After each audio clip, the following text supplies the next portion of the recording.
A gente até então acha que nós somos aquilo que os outros falam da gente. Então imagina a dor que é quando você percebe. Um dos mais pedidos de músicas para nós. MC Cid, carta número 1, 2, 3 e 4.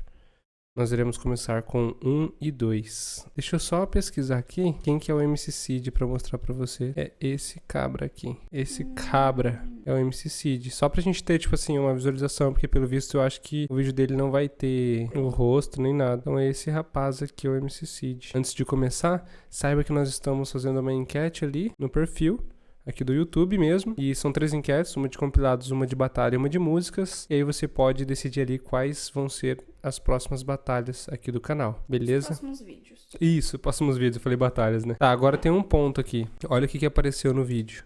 Atenção. O conteúdo a seguir pode conter temas sobre suicídio ou automutilação, conteúdo potencialmente sensível, a descrição do espectador é recomendada.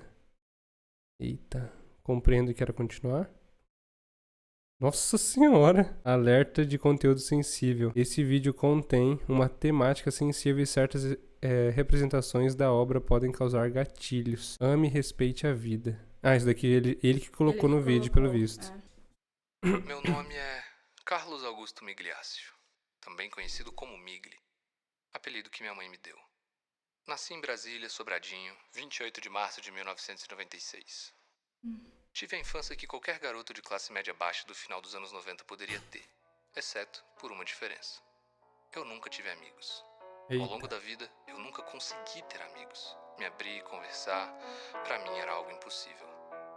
Eu poderia contar todos os detalhes da minha vida pra vocês. Cada lágrima, cada choro, cada desilusão.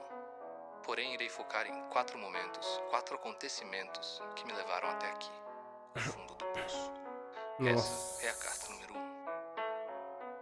Eu sempre observei os outros, gostava mais de olhar do que participar. Me achava louco, tinha dificuldade de enturmar, me encontrar, não gostava dos assuntos, eu não me via nos outros. Na escola geral era extrovertido, via gente brincando, correndo, sempre se divertindo. Eu queria muito fazer parte disso, mas não sabia como. Sempre tive bloqueio em ter amigos, tinha dificuldade de expressar o que eu pensava, de agir naturalmente, de fazer brincadeira.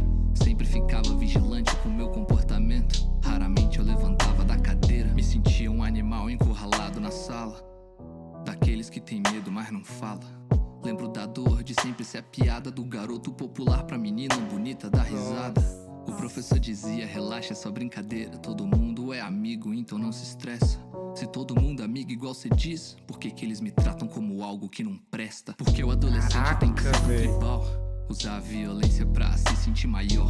Perdi a conta de quantas vezes eu apanhei pros meninos da sala, senti o ego um pouco melhor. Da 4ª série até a 8ª série eu sempre me perguntava se eu tinha alguma doença, porque eu passei menos tempo falando com gente da minha idade do que refletindo dentro da minha cabeça. Sentia que ninguém ligava pra minha presença, só falavam de mim na hora da piada. A pior parte nem era a risada, era quando isso passava e voltava a indiferença. Em casa o clima sempre tava tenso, minha mãe limpava, cozinhava e trabalhava em excesso. Meu pai era um homem difícil, ou tava estressado no trabalho ou bêbado no recesso. Eu não tinha amigos, não podia falar com meus pais. Isso alimentou minha agonia, rodeado de pessoas, porém me sentindo só. Eu juro, a solidão é uma péssima companhia. Lembro desse dia, 28 de março de 2009, meu 13º aniversário. Convidei todo mundo da minha sala. Meu pai comprou refri, minha mãe comprou salgado, marcado pras 2 da tarde. Minha mãe alugou mesa, cadeira e eu tava com receio. O que eu mais temia aconteceu. O tempo passou, anoiteceu e ninguém veio. Lembro de chorar deitado sozinho no quarto, perguntar pra mãe o que eu tinha feito de errado. Eu nunca maltratei ninguém na vida, por que que toda chance que eles têm eu sempre sou maltratado? Eu passei o dia inteiro tentando entender o que que os outros fazem que eu tenho que fazer, o que que os outros sabem que eu tenho que aprender. Por que que eu não consigo ser que nem você? Eu vi o filme de herói na TV e eu percebi que eu era um super-herói. E sabe qual é a parte que dói? Aceitar que invisibilidade era o pior superpoder. Quando o choro parou eu me senti vazio, como se eu não tivesse mais vivo. Isso me agoniou, eu só queria sentir qualquer coisa que trouxesse alívio. Sentei no chão do quarto, tirei a camisa, deitei no chão gelado, tentei sentir a brisa. Do nada meu pulmão ficou pequeno, não tem oxigênio. O que tá acontecendo com a minha vida? Minha mão suando, meu coração palpitando, o olho lacrimejando, minhas pernas tremendo, o corpo com gastura, uma sensação de tontura, minha mente na tortura, eu achei que tava morrendo.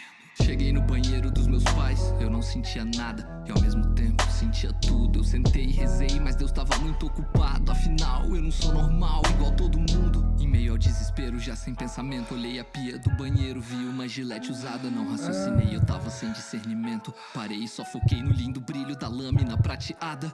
Algo me dizia que ali tava minha saída. Encostei a lâmina de lado na pele suada, pressionei até que a dor afastou minha apatia. E eu vi escorrer na pia, alegria avermelhada. Eu vi escorrer na pia, agonia acumulada. Eu vi Alegria escorrer na pia, a escuridão da minha avermelhada. sala. Eu vi escorrer na pia o que os alunos falavam. Eu vi descer pelo ralo tudo aquilo que eu fugia. Nem foi um corte profundo, mas o sentimento é abissal.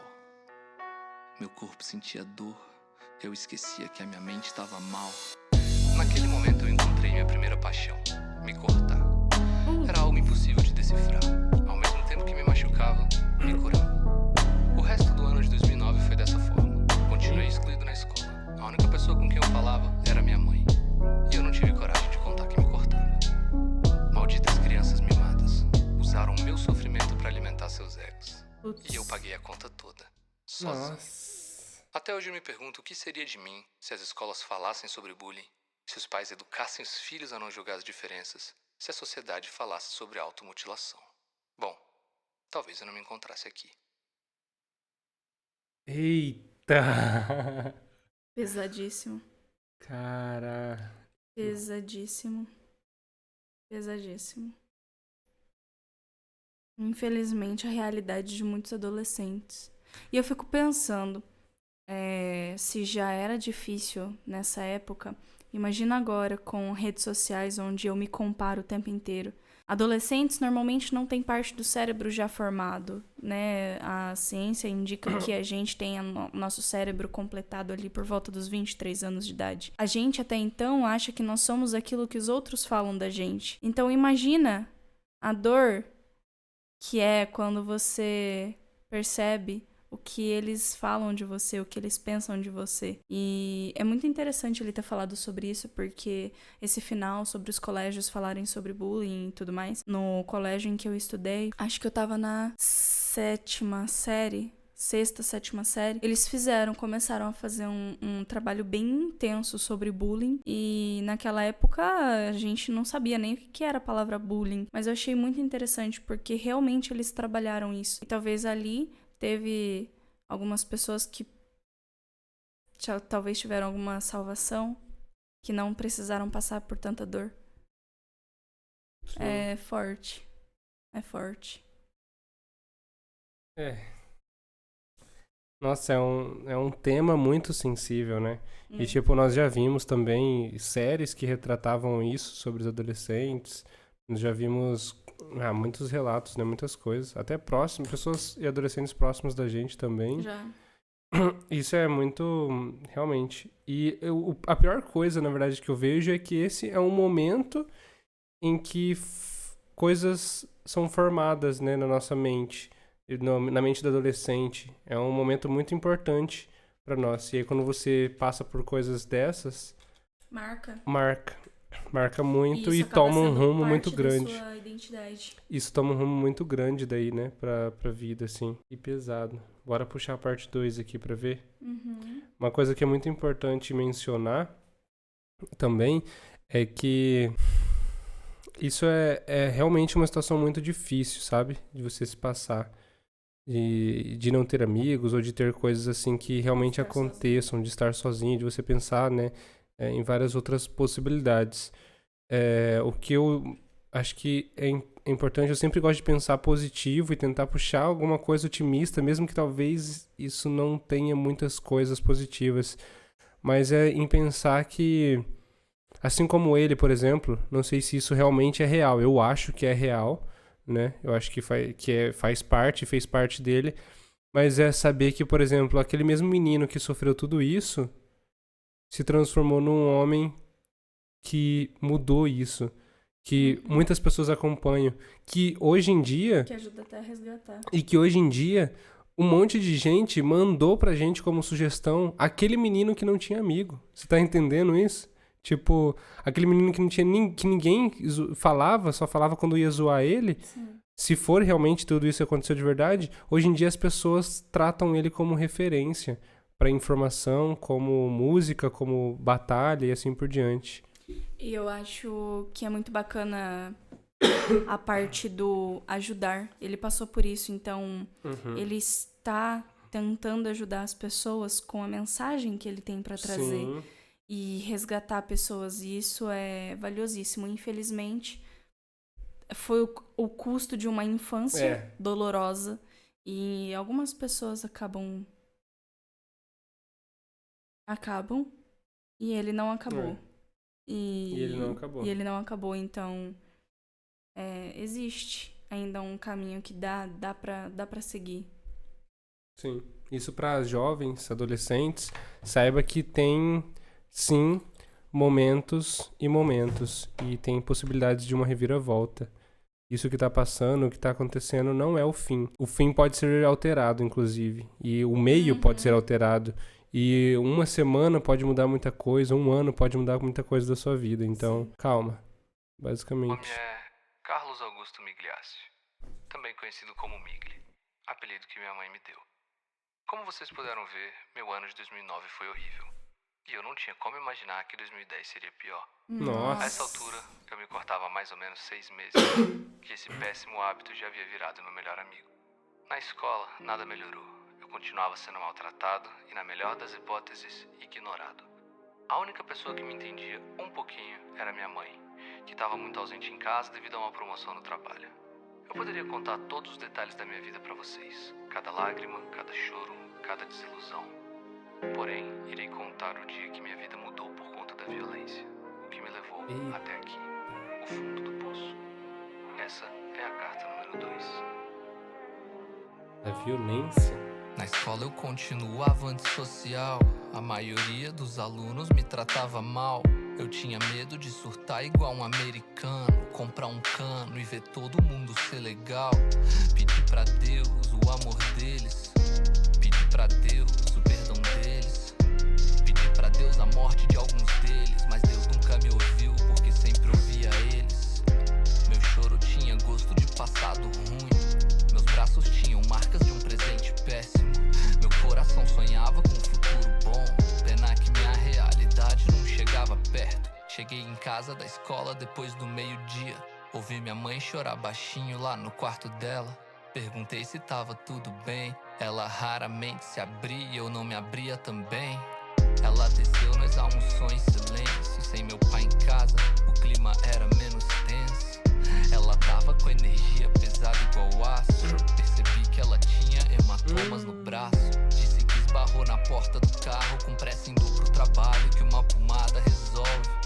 Disse que tinha dor de cabeça, botou aspirina no copo, disse ainda bem que dissolve. Naquela noite após o jantar, ouvi meus pais brigando, gritando e fiquei assustado.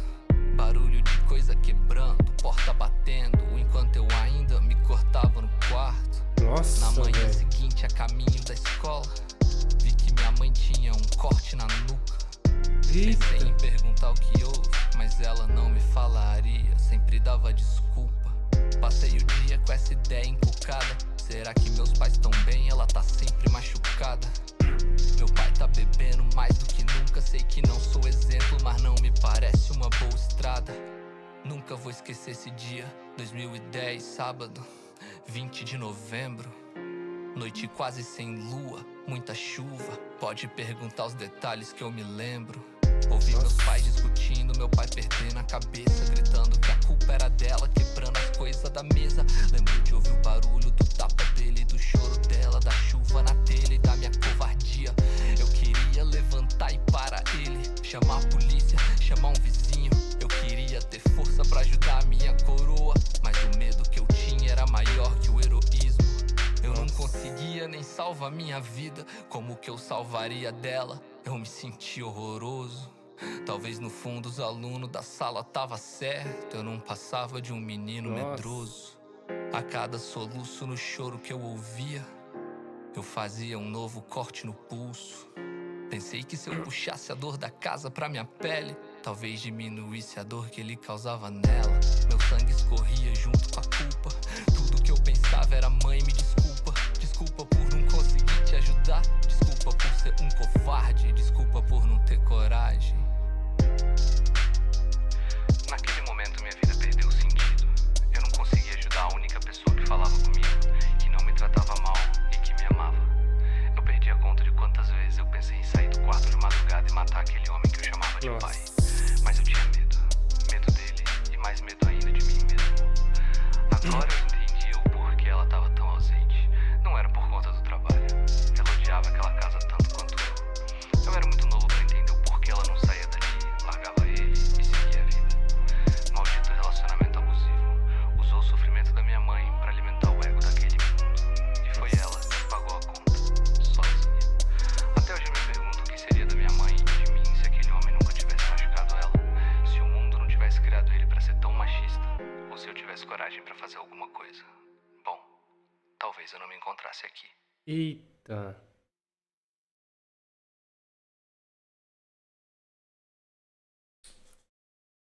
A gente precisa comentar alguma coisa ainda?